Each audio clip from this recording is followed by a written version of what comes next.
Today we have seen the Law Minister of Bangladesh is telling over press conference that the government is going to ban the politics of Bangladesh Jamaat-e-Islami and Islami Chhatra Shibir.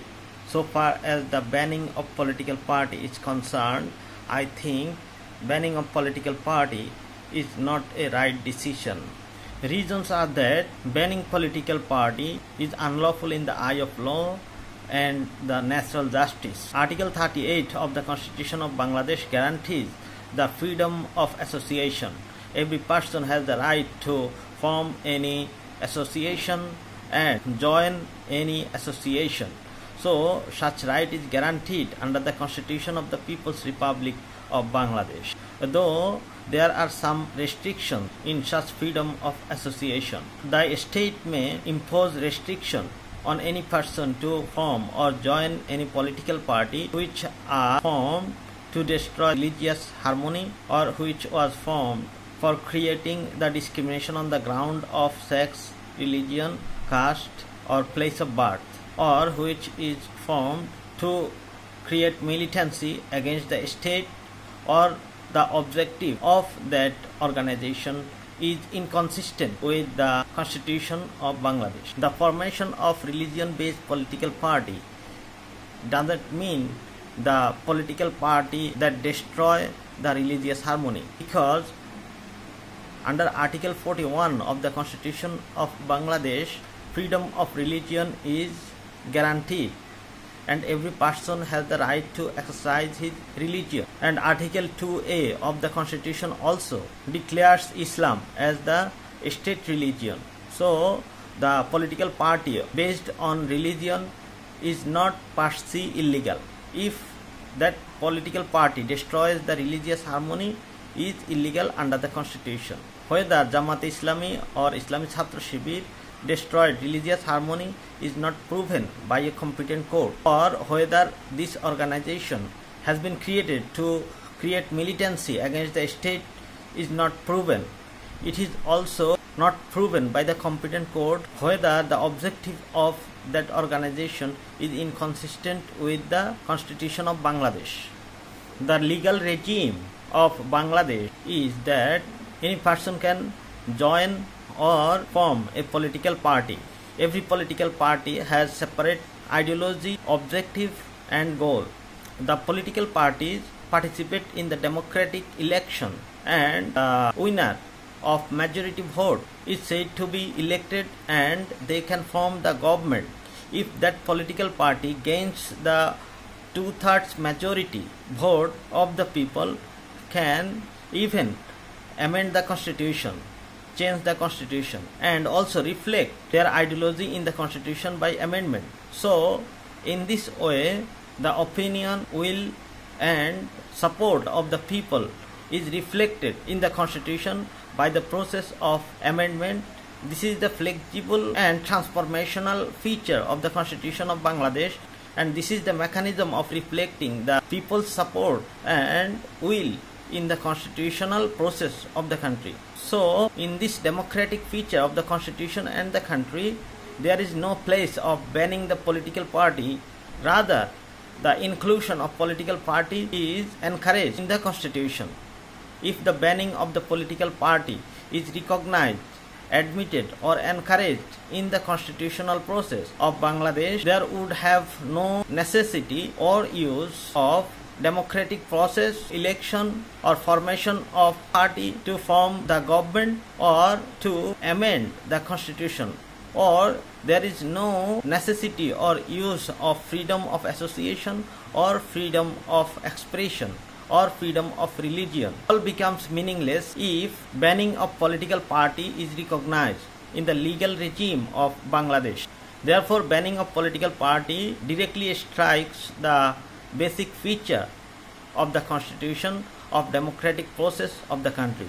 Banning of political party may fall unsuccessful or futile or fruitless in most of the cases, as the banned political party will subsequently form the new party and they will initiate their politics in the new name, in the changed name. Then banning of political party becomes meaningless. If banning of political party becomes unlawful, in the eye of law or natural justice, subsequently the party or the government who is banning a political party will also be challenged under the court. Then that administrative order or any act banning political party may be declared illegal by the court. If such order becomes illegal, then the court may declare it illegal and reinitiate the politics of the banned political party. Moreover, if banning of political party becomes the practice of any country, after the change of the government, transformation of a regime, the new government may also ban the political party who banned them. So, if transformation of power exists, such banning of political party doesn't work. As per the historical perspective, it was seen in the earlier that in most of the cases, the banning of political party becomes futile. It becomes destructive for the political party who bans other political party. In Egypt, Ikhwan was banned. In Turkey, the previous political party of Erdogan was banned. In Bangladesh, all the political parties were banned by formation of new political party Bakshal. Afterwards, all the political parties revived, including Bangladesh Awami League and other parties, and they are now doing politics. The political party of Erdogan subsequently came in power in Turkey. So, banning of ideology is not a solution. Rather, it creates more complexity in the politics and the stability of a country. Ideologies can only be challenged by initiating better ideology. Ideology cannot be suppressed by force. Suppression of ideology is one kind of losing. It's one kind of being defeated in the politics. Every political party has separate ideology and people accept it. If people don't accept any ideology, that particular ideology based political party becomes banished by natural process. So in a democratic environment, without public awareness or discussion with the people and popular support, such banning of political party never works. So I suggest the government to consult with people, to discuss with the people on this matter of banning a particular political party, so that the country and the legal regime doesn't become unstable and peace becomes secure. Safety and security of the public remains intact. আমি এখন সংক্ষেপে এই কথাগুলোকে বাংলায় আলোচনা করছি। বাংলাদেশ সরকারের আইনমন্ত্রী বলেছেন যে সরকার বাংলাদেশ জামাতে ইসলামী এবং ইসলামী ছাত্র শিবিরকে নিষিদ্ধ করতে যাচ্ছেন। আমি মনে করি এটি সঠিক সিদ্ধান্ত নয়। এটি আইনের চোখে এবং ন্যাচারাল জাস্টিসের দৃষ্টিকোণ থেকে আইনসিদ্ধ বিবেচিত নাও হতে পারে। বাংলাদেশ সংবিধানের ৩৮ অনুচ্ছেদ অনুসারে বাংলাদেশের প্রত্যেক নাগরিকের দল গঠনের এবং সেই দলে অংশগ্রহণের স্বাধীনতা রয়েছে।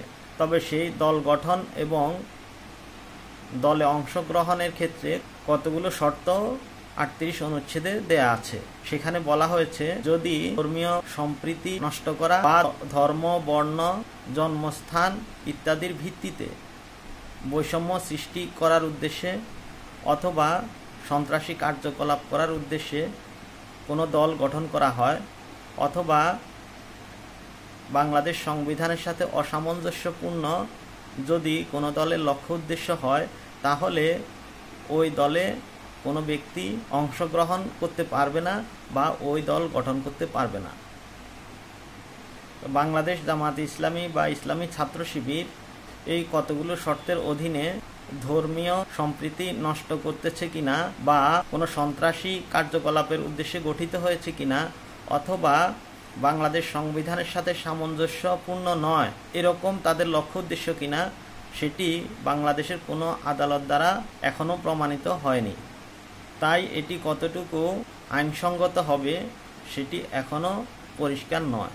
তাছাড়া বাংলাদেশ সংবিধানের ৪১ নম্বর ধারা অনুসারে বাংলাদেশের প্রত্যেক নাগরিকের স্বাধীন ধর্মচর্চার অধিকার রয়েছে এবং ২ ক অনুচ্ছেদ অনুসারে রাষ্ট্রধর্ম ইসলামকে স্বীকৃতি দেওয়া হয়েছে। সুতরাং ধর্মের ভিত্তিতে কোনো দল গঠন করাই অবৈধ নয়। ধর্মের ভিত্তিতে কোনো দল গঠন করলে তাকে নিষিদ্ধ করা যাবে না। ধর্মীয় সম্প্রীতি নষ্ট করা এবং ধর্ম, বর্ণ, জন্মস্থান ইত্যাদির ভিত্তিতে বৈষম্য করা এক কথা নয়। এক্ষেত্রে আমাদের অবশ্য দেশে কি আইনি পরিকাঠামো রয়েছে সেটির দিকে দৃষ্টিপাত করা দরকার। মূলত বাংলাদেশ সংবিধান প্রত্যেক মানুষকে তার আদর্শ চর্চার অধিকার দিয়েছে এবং তার ভিত্তিতে রাজনৈতিক দল গঠন করার অধিকার দিয়েছে এবং সংবিধানের গণতান্ত্রিক বৈশিষ্ট্য অনুসারে সেই দলগুলোকে গণতান্ত্রিকভাবে নির্বাচনে অংশগ্রহণ করার অধিকার দিয়েছে এবং নির্বাচনে অংশগ্রহণ করে যদি সংখ্যাগরিষ্ঠতা লাভ করে তাহলে সেই রাজনৈতিক দল সরকার গঠন করতে পারবে এবং এমনকি যদি 2/3 সংখ্যাগরিষ্ঠতা লাভ করে তাহলে তারা সংবিধানও পরিবর্তন করতে পারবে এবং তারা তাদের সংবিধান পরিবর্তন করে রাজনৈতিক আদর্শ প্রতিস্থাপন করতে পারবে। সেটিকেই জনগণের ইচ্ছার প্রতিবিম্ব বলে ধরা হবে। সংবিধানে জনগণের ইচ্ছা সেভাবেই আবর্তিত হবে। সুতরাং এখানে যদি রাজনৈতিক দল বা তাদের আদর্শকে নিষিদ্ধ করার ব্যবস্থা থাকতো তাহলে এই ধরনের নির্বাচন ব্যবস্থা এবং সংবিধান পরিবর্তন করার ক্ষমতা থাকতো না। মানে সংবিধান অপরিবর্তনীয় হয়ে যেত। পরিবর্তনীয় রাখার সংবিধানের যে গণতান্ত্রিক বৈশিষ্ট্য সেটি আর থাকতো না। অথচ সংবিধানের এই গণতান্ত্রিক পরিবর্তনীয় ব্যবস্থা সংবিধানের একটি মৌলিক বৈশিষ্ট্য যা পরিবর্তনযোগ্য নয়। সেই আইনি পরিকাঠামো বিবেচনা করলে কোনো দল নিষিদ্ধ করা সংবিধান সম্মত বিবেচিত হয় না।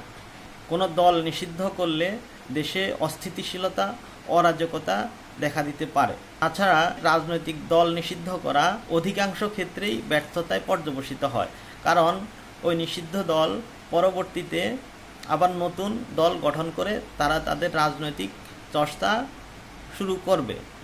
এই ধরনের দল নিষিদ্ধ করার চর্চা বর্তমান আধুনিক সময়ে অধিকাংশ ক্ষেত্রেই বুমেরাং হয়ে যায়, কারণ সরকার পরিবর্তনের যে ব্যবস্থা তার মাধ্যমে নিষিদ্ধ রাজনৈতিক দল নতুন দল গঠন করে বা অন্য কোনো দলের মাধ্যমে পরবর্তীতে জনগণের আস্থা অর্জন করে ক্ষমতায় আসলে যে দলটি তাকে নিষিদ্ধ করেছে সে দলকেও নিষিদ্ধ করতে পারে। এভাবে নিষিদ্ধ খেলা শুরু হয়ে যায় এবং জনগণের এবং রাষ্ট্রের মধ্যে একটি অস্থিতিশীল পরিবেশ সৃষ্টি হয়, যেটি কোনো দেশের জন্য কখনোই শুভ ফল বয়ে আনে না। আর যদি ওই রাজনৈতিক দলকে নিষিদ্ধ করাটা আইনসম্মত না হয় তখন সেই রাজনৈতিক দল আদালতে গিয়ে নিষিদ্ধ করার আদেশটিকে চ্যালেঞ্জ করতে পারে এবং আদালত দ্বারা নিষিদ্ধ দলটি পরবর্তীতে পুনরুজ্জীবিত হয়ে রাজনৈতিক চর্চা করতে পারে। এজন্য অধিকাংশ ক্ষেত্রে দেখা গেছে বর্তমান সময়ে রাজনৈতিক দল নিষিদ্ধ যত জায়গায় হয়েছে সেখানে ওই রাজনৈতিক দল দেখা গেছে পরবর্তীতে আরও শক্তিশালী হয়েছে এবং বিভিন্ন সময়ে পরবর্তীতে ক্ষমতায় এসেছে। যেমন মিশরে নিষিদ্ধ রাজনৈতিক দল ইখওয়ান পরবর্তীতে অন্য নামে ক্ষমতায় এসেছিল। তুরস্কে এরদোয়ানের পূর্ববর্তী দল নিষিদ্ধ হওয়ার পরে একেপি পার্টি নাম দিয়ে তুরস্কে ক্ষমতায় এখনও বহাল রয়েছে। এজন্য সব দিক বিবেচনা করলে দেখা যায় জনগণের সাথে পরামর্শ না করে, জনগণের জনসচেতনতা তৈরি না করে শুধুমাত্র নির্বাহী আদেশে বা অন্য কোনোভাবে বা বিদ্যমান আইন কাঠামোকে তোয়াক্কা না করে কোনো রাজনৈতিক দলকে নিষিদ্ধ করাটা কোনো রাষ্ট্রের জন্য কখনোই শুভ পরিণতি বয়ে আনবে না, বরং শুধুমাত্র রাজনৈতিক হিংসা, বিদ্বেষ, জনগণের মধ্যে বিভাজন এবং অস্থিতিশীলতা সৃষ্টি হয়। ধন্যবাদ সবাইকে।